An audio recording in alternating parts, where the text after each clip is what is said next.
Morning, Your Honor. May it please the court. Yelena Angulo on behalf of the appellant, Alius Camelian Gonzalez. Would you like to reserve some time for rebuttal? Yes, Your Honor. I'd like to reserve about 3 minutes of my time for rebuttal. 3 minutes, all right. Thank you. We are here today on appeal on an amended order granting the return of the minor child, Constantino Kioupelis, to Greece. This order arose out of the father's petition for return of the minor child to Greece after he, with his mother, traveled to the United States about 2 years ago. Greece, as well as the United States, are signatory countries of the Hague Convention. The purpose of this convention is to permit wrongfully removed children to be returned to the child's place of habitual residence, to allow for the courts of that country to deal with underlying custody cases, because this is the appropriate venue to ultimately adjudicate these cases. In the instant case, this purpose is no longer being served because we already have a custody decision which dates back to 2008 after the parties had separated and the appellant here, Ms. Gonzalez, had filed for custody of the child. Mr. Kioupelis filed a counter petition in which he also sought custody of the child as well as time sharing. This order, which has already been made part of this record, shows clearly, and I quote, that custody of the person of the unbaptized minor child was awarded to the plaintiff. It also further states that the father's petition was partially accepted because only the part where he petitioned for time sharing was accepted. Therefore, nowhere in that order does it state that he was given custodial rights over the child. Go ahead. Go ahead. That was the issue in dispute. Correct. And did the appellees present expert testimony in translating the word epifamilia, which seems to be at the center of this issue? Correct, which is also part of one of the issues we're bringing on appeal, which is first, the expert, it is our position that the expert was not properly laid as an expert witness. And was there an objection? Was there a contemporaneous objection? Yes, there was an objection. There were that? several objections, even on the closing. Ms. Milian, who represented herself pro se, even on her closing, she reiterated that she did not agree to, obviously in layman's words, she did specifically object and claim that she did not agree, that she didn't know where his information was coming from. Assuming that we find that the court properly accepted this testimony as expert testimony, your client did not present any expert witness testimony. Is that right? That's correct, and that raises another one of our issues. It's not one of the main issues, but it raises one of the minor issues, which is there's an order entered by the 11th Judicial Court dated March 16, 2015, which clearly requests the plaintiff to appoint an expert witness to testify as to the custodial issues. And under what law or statute or rule would the court have the authority or your client the right to have at public expense the appointment of a translator or interpreter for that purpose? Well, do you mean, I'm sorry, I don't think I'm understanding the question. Did the court enter an order appointing an expert? No. The court entered an order requesting specifically the plaintiff to provide an expert witness to testify during trial. My client, and being her not being someone with legal experience or knowledge and very unfamiliar with the judicial system in this country, she did not know she had the right to do so. It was specifically requested of the plaintiff to produce an expert witness. My client obviously never made the arrangements to have an expert witness of her own to rebut whatever testimony was being offered by the defendant in this case. So where is the error? I'm not sure I follow. How is that erroneous? Well, one of the errors we claim is the fact that his testimony was accepted over the appellant's objections. The fact that no proper foundation was laid as an expert witness. We don't know how his knowledge related to the case. He mentioned that he had been only involved in one other Hague Convention case. Did you raise this point in your brief, counsel? Yes, Your Honor.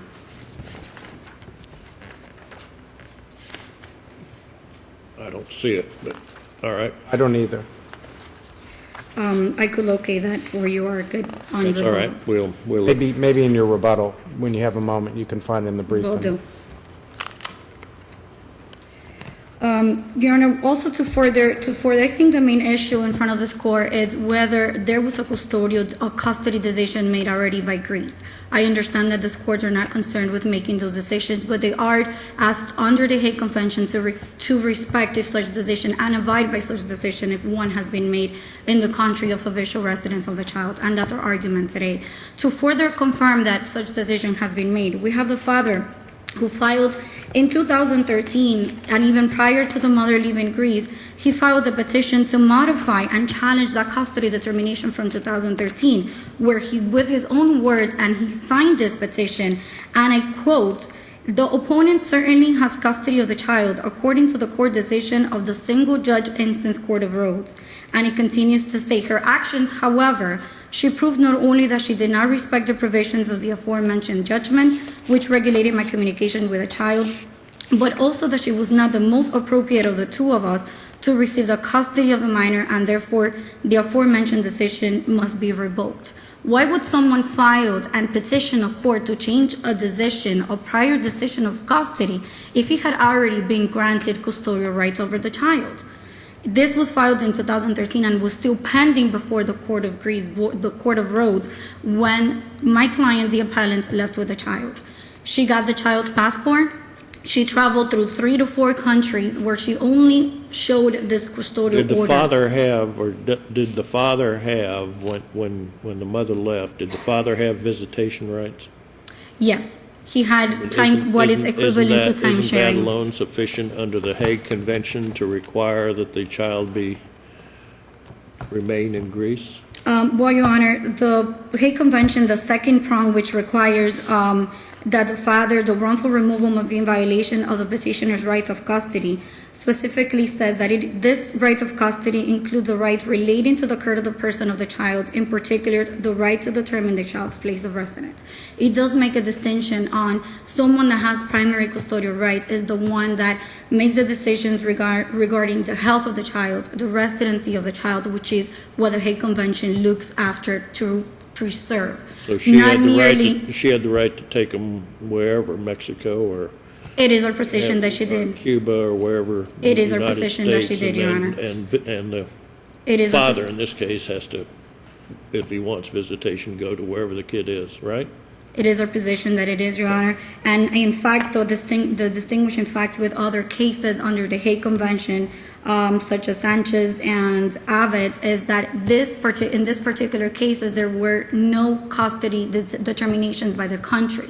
It was an outlay violation of the father's custodial rights because no other decision had been made at the time. Okay, counsel, you've reached the end of your time. I'll give you 3 minutes for rebuttal. Thank you, Your Honor.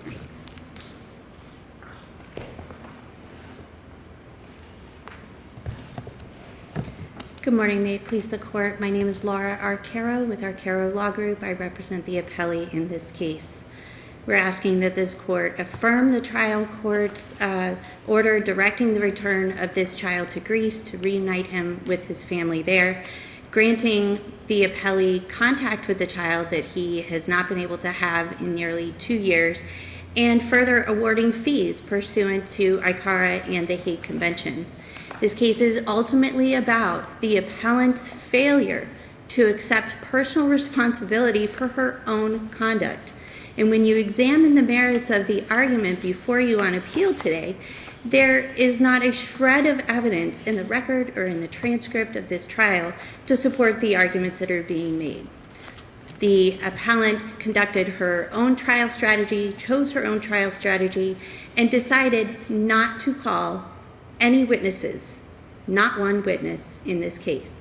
That was her decision. That was not something that was imposed on her by the trial court. It was her own choice of trial strategy. Further, she chose not to offer evidence at trial, except in a very limited fashion at the very end of trial, and only 2 documents which had not been previously provided to the petitioner in order to properly prepare for trial.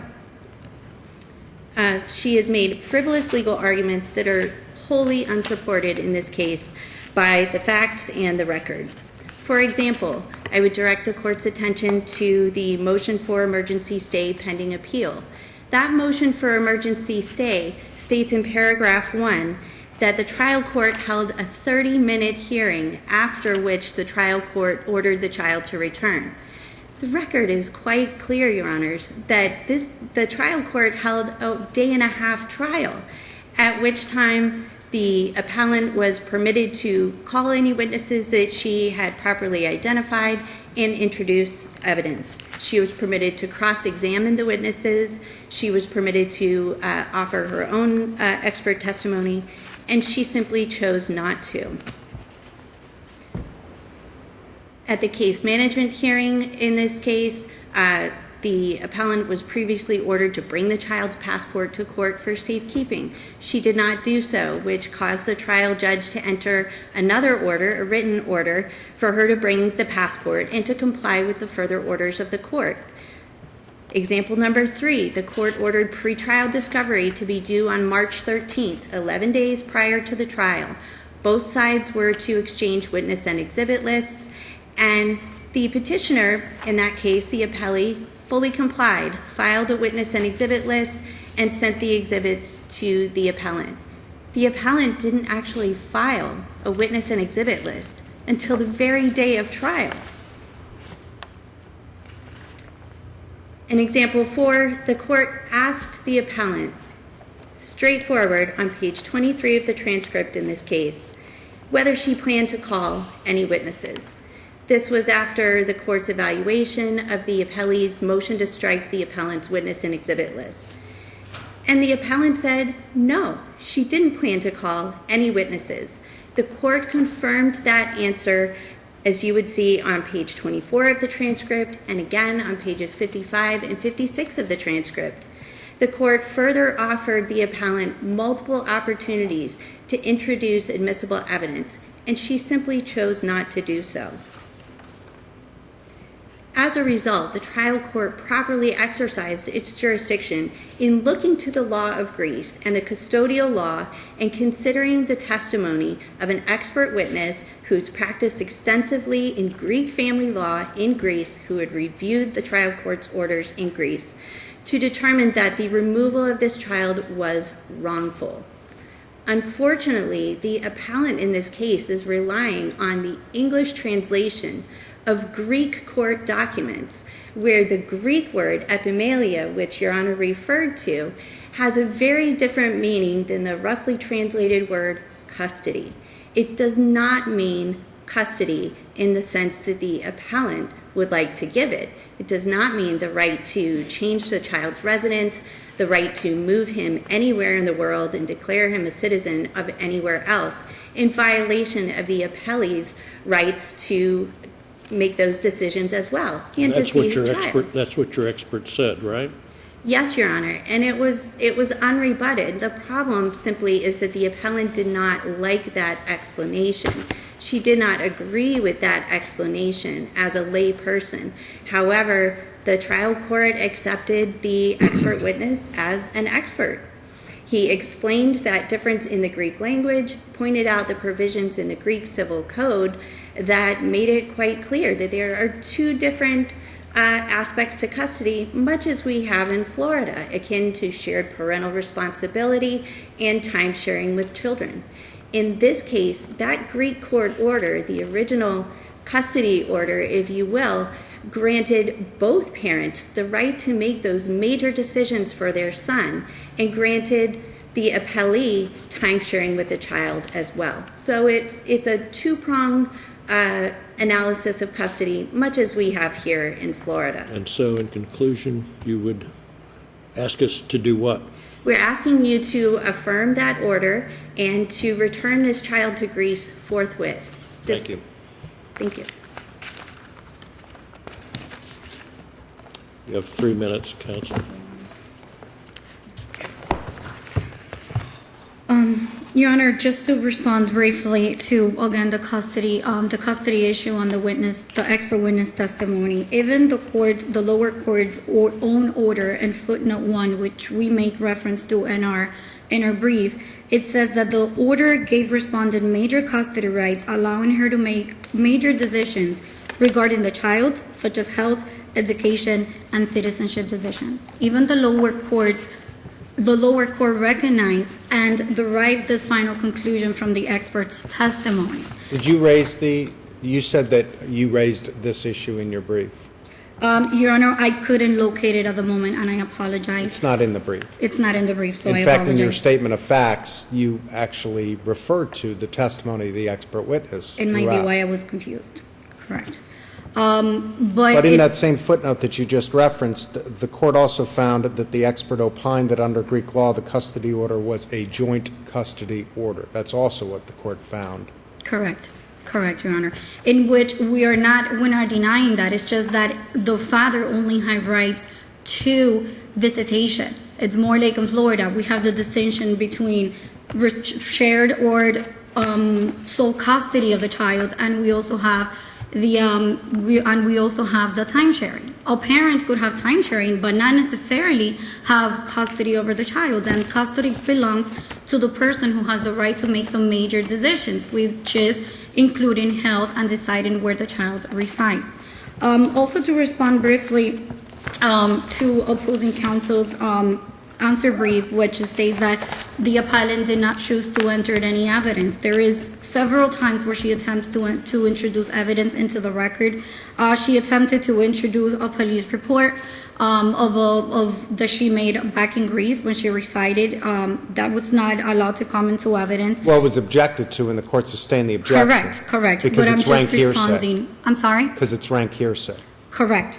There was also an order that another petition she had filed with what is equivalent of the Department of Children and Families in Greece, which she could have authenticated.